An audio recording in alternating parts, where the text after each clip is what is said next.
The Economic and Financial Crimes Commission and other anti-corruption campaigners took to the streets to drum up support for the federal government's war against graft. What are we saying? Fight against corruption.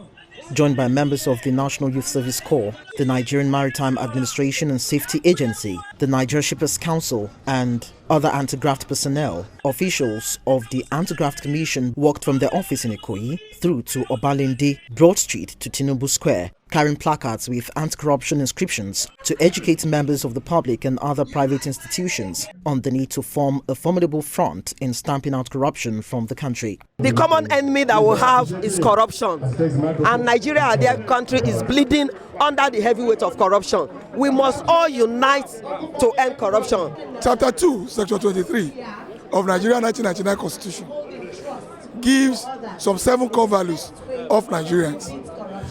2 of them speaks to corruption, discipline, integrity.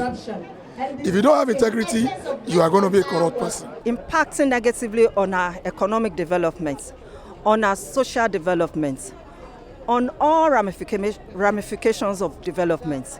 It is endemic, it is evil, and we must stamp it out. We are calling on all Nigerians to say, stand up against corruption. Come together. If we fight corruption, we will have development, we will have growth, we will have prosperity as a nation, and the sky will be our limit. Campaigners want the anti-corruption agencies and the judiciary to be strengthened to speed up graft cases and bring offenders to book. There are rules and regulations that have been established by government, by the Constitution. If we follow it rigidly and do the right thing, you know, there is also the problem of the human element.